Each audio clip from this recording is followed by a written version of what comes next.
Have you ever noticed that travel can be both wonderful and completely overwhelming at the same time? Hi, I'm Christine. I'm a Master Certified Life Coach, and I specialize in solo adults who have ADHD. Please do like, share, follow, and, do all the things if you can. You'll find my links in the notes below. Or, for those of you on YouTube, follow this QR code, and I'll take you right to them.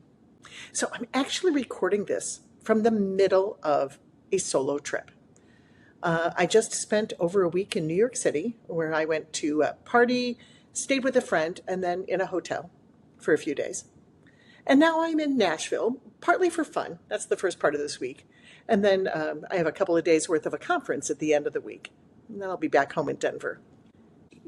As a solo traveler and someone with ADHD, I've learned a few things over the years that make travel a lot easier, less stressful, just way more enjoyable. So if this is something that you're thinking about, take a listen. Now, first thing I want to say is this is not going to be a comprehensive list. These are simply some do's that I've picked up along the way that have worked well for me and that I'm doing right now on this trip. So let's start with number one. Do travel light.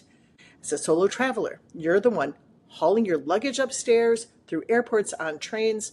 You'd be surprised how many subways and other kinds of public transportation require quite a bit of hauling of your stuff up flights of stairs. Every pound matters. So be especially careful with anything that is really heavy. Boots, coats, books, electronics. For example, instead of carrying books that you might want to read, consider just loading them onto a Kindle app. You're going to have your phone with you anyway.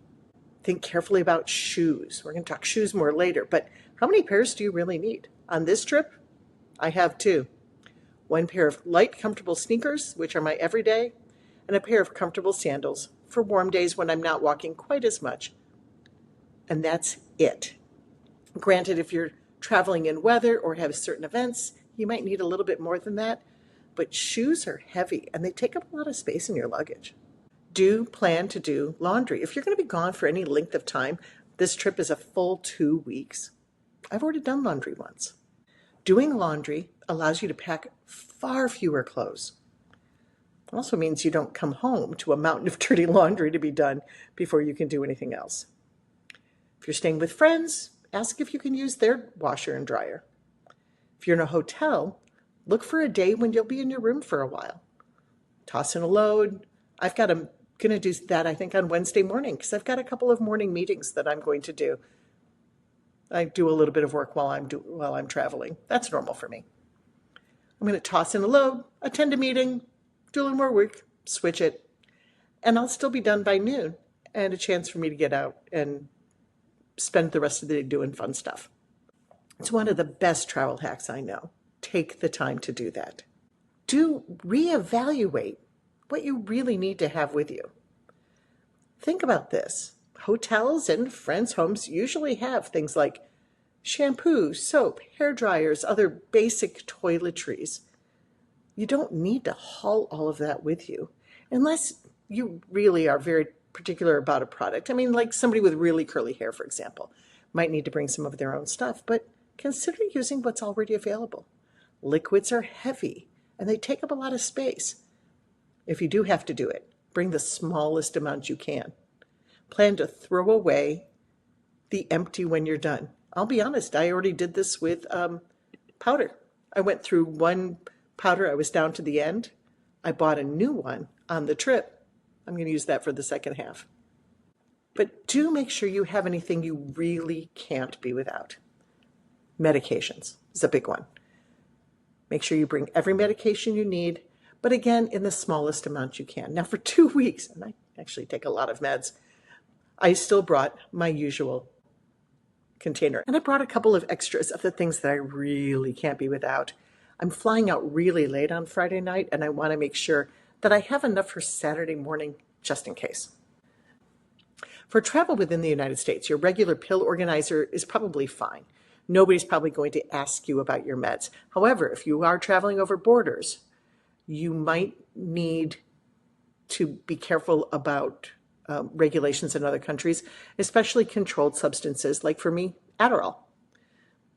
I did bring my Adderall bottle with me just in case. It doesn't take up that much space, and it's super light because it's only got a few extra pills in it at this point. Double check to see what things might need to be in their original prescription containers. Do also keep some of your normal, familiar routines.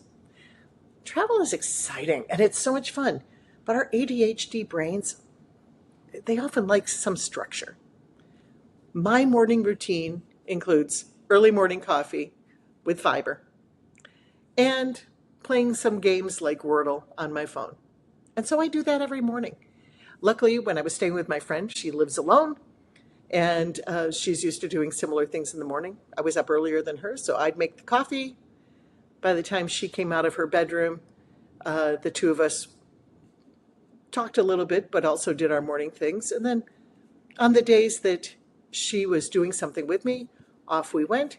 And on the days when she wasn't, she had to go to work, I finished up and went on my own way. Try to eat at roughly normal times. And although you certainly may splurge, do think about making sure you eat some healthy stuff too. Maintain a few of those familiar anchors throughout your day. They can help you stay regulated when everything else is changing. Now, this is a big one for those of us with ADHD. Make sure you build buffer time into your travel arrangements. This is probably one of the most ADHD-friendly travel tips I can give you. Give yourself more time than you think you need for airports, trains, finding the right gate, getting lost, getting on a bus, going the wrong direction. Done that once already on this trip. Figuring out public transportation, especially if you don't take it normally at home. ADHD brains we can be really optimistic about how long things take. Literally, I did get on a bus going the wrong way when I was going back to my friend's house. She lives in Queens. And honestly, some of it was I forgot to bring my charger cord with me and my phone was out of juice. Now, I turned around, I figured it out, I memorized what I needed, I was fine. But, those things take time. Luckily, I was just going to her house. I'd rather sit at the airport a little early, read my book, watch some videos on my phone, whatever it takes, than miss a flight, miss something important. But do take the time to learn local transportation. It can save you huge amounts of money.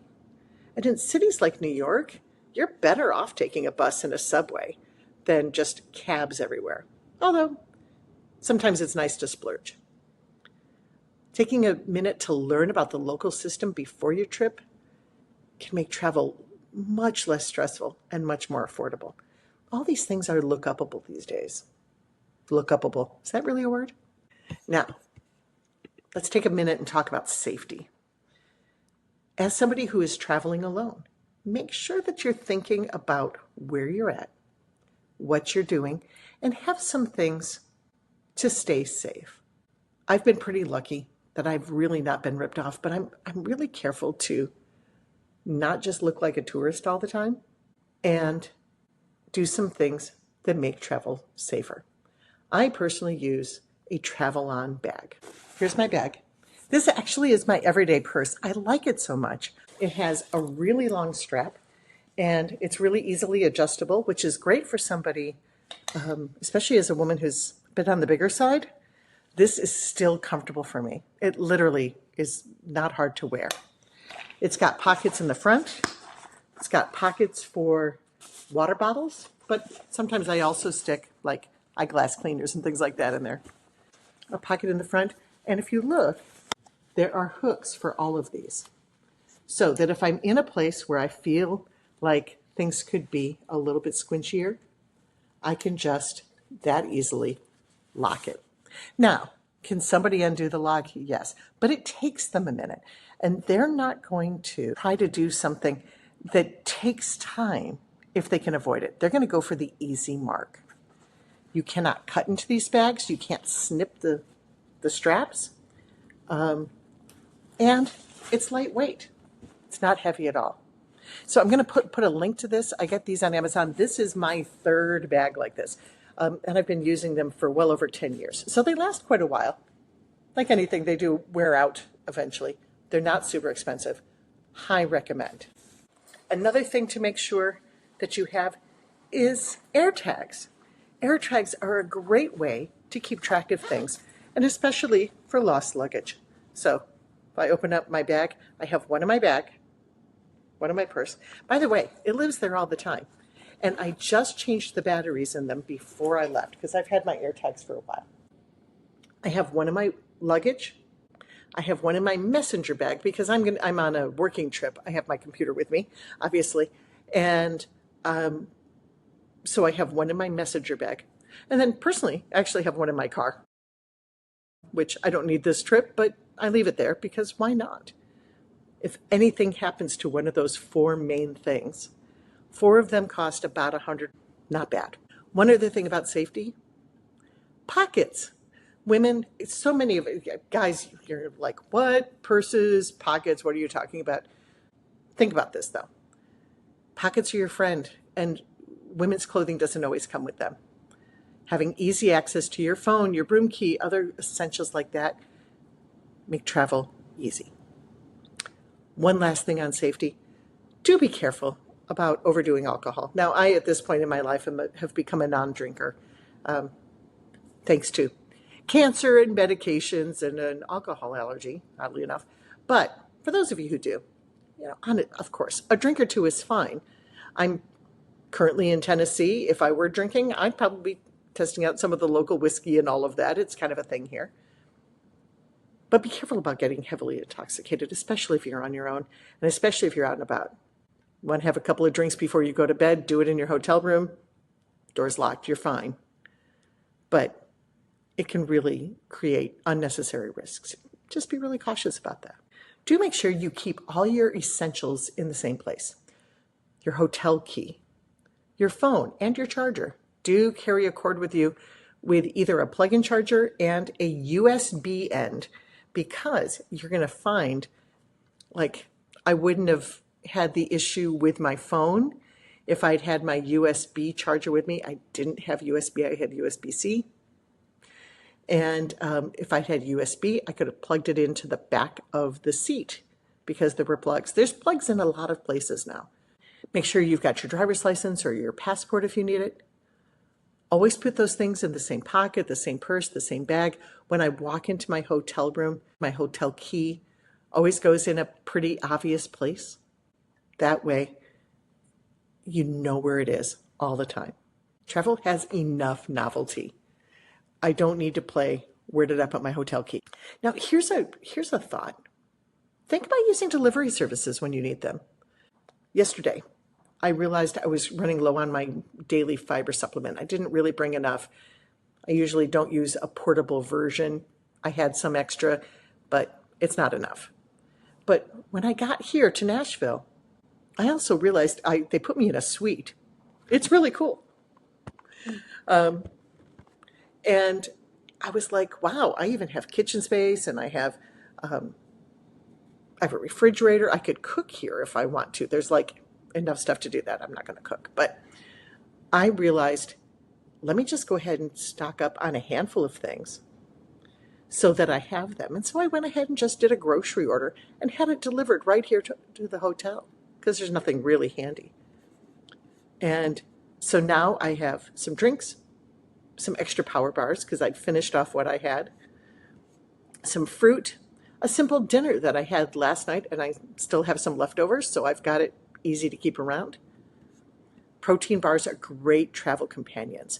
Fruit too. Carry some of that with you if you can, because man, travel days don't always go according to schedule. Having a quick snack available really helps. I'm actually going to show you the kind I really like. There's several brands out there that I enjoy, but this is one of my favorites. Kind breakfast bars. And they come in lots of really cool flavors. There are 2 of them in each bar and in each little bag. Got a decent amount of protein. They also have a lot of fiber. And so it's a great, easy snack. And they're not heavy, which is another thing that's nice. So one thing to think about. Do be flexible. In fact, that's why I'm recording this morning. It's raining. pretty heavily this morning.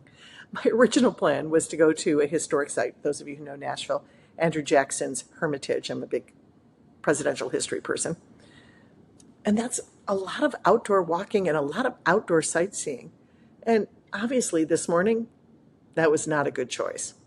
And frankly, I don't think I'm going to want to do it at all today because it's going to be wet out there even when the rain drops off.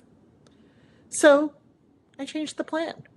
Today, after I do this, I'm going to do something a little closer here, and I'll do the Hermitage tomorrow because it's a 4% chance of rain tomorrow. So much better chance that I'll enjoy walking around the grounds. Do take a day off if you need, especially if you're going to be on a longer trip. If you're going for a couple of days, it's probably not a big deal, but I'm on a 2-week trip here. I also bring work with me, and sometimes I just need to chill and relax. It's also the great day to do laundry. I know there are museums to see and sites to visit and restaurants to try and a million things in your itinerary. But one of the best lessons I've learned is you don't have to be on every minute. Sometimes the best thing you can do is take a day. Trips should also be relaxing. Sleep in, read a book, watch a movie. Sit in a coffee shop and people watch. Take a long bath or take some time to swim in the pool. Somebody with ADHD, it's easy to get excited and overschedule. And we think, well, I'm here, so I need to do everything. But if you're constantly rushing from one attraction to another, travel starts to feel more like work.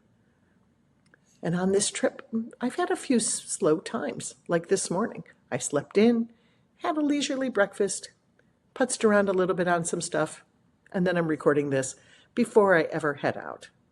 After this, quick edit, and I'm going to lunch. And then probably the Country Music Museum. A reminder, you're not getting graded on this. If a slower day helps you enjoy the rest of your trip, then it's not wasted. It's just part of the trip. Here's a weird trick I learned from my sister. Pack older t-shirts, pajamas, underwear, things that are kind of getting on the edge of done. Wear them one last time and then throw them away because this frees up space in your suitcase. And now you've got some room for souvenirs and gifts you plan to pick up along the way. Speaking of souvenirs and things like that, personally, I like to collect something small.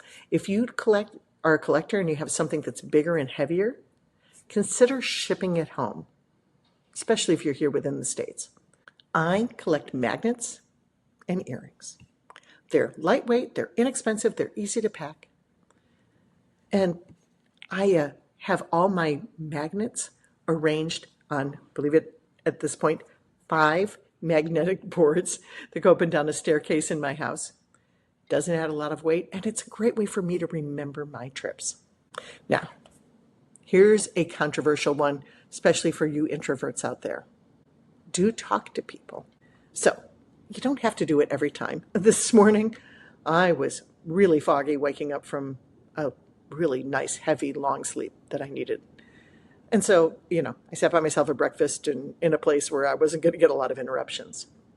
But talking to people can lead to some of the best experiences. I've had 2 hotel upgrades on this trip just because I was friendly with the person checking me in.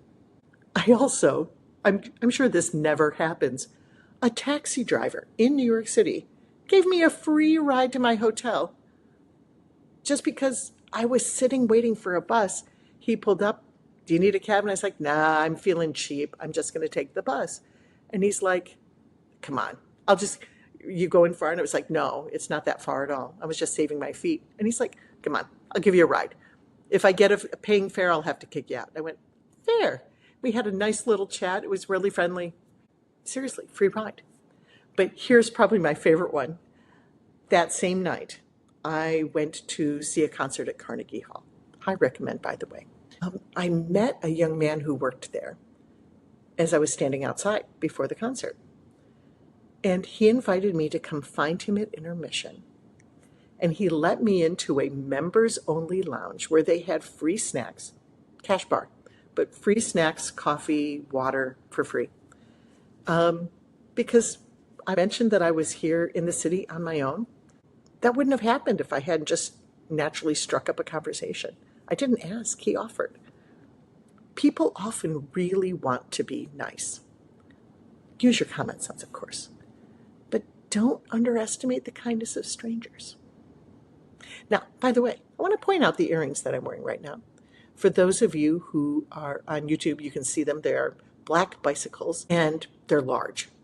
These are the earrings I wear when I want somebody to be able to strike up a conversation with me because they're really eye-catching. And people are like, oh, cool earrings. They think I'm a bike rider. And I'm like, oh, this is the bicycle of the Wicked Witch of the West. I got these at an Oz museum in Kansas. By the way, if you're ever in Kansas, go to the Oz Museum. It's very cool. And I wear these earrings when I want to open up a conversation. One last one for today. Do give yourself permission to change your mind. You don't have to finish every museum. You don't have to stay for an entire event. You don't have to visit every attraction on your list. I don't know about you, but when I decide I'm going somewhere, I make a big list, and then I just pick and choose when I'm there. By the way, when you make your list, do mark the days when attractions are closed so that you don't arrive to something on a day and only find out that it's not a day when it's open. But if you're someplace and you realize you're tired, you're hungry, you're overstimulated, or you're just not interested, or you get a chance to do something that you never thought about, that's fine. Go do that instead. Make the vacation fun for you. And if you're not having fun, do something else. So, my final thought here. Solo travel isn't about doing everything perfectly. It's about making your life easier and having fun on your vacation. Pack lighter, stay flexible, take care of yourself. Talk to people when it feels right. And it doesn't have to look at what anybody else does. Create a trip that works for you. And sometimes that means changing your plans because it's raining outside and you decide you will record your podcast episode instead. Thanks so much for coming. Please do rate, comment, and review if you can. I'm also going to put links down below to the things that I've mentioned and a couple other things that I don't think I did. Thank you so much for coming.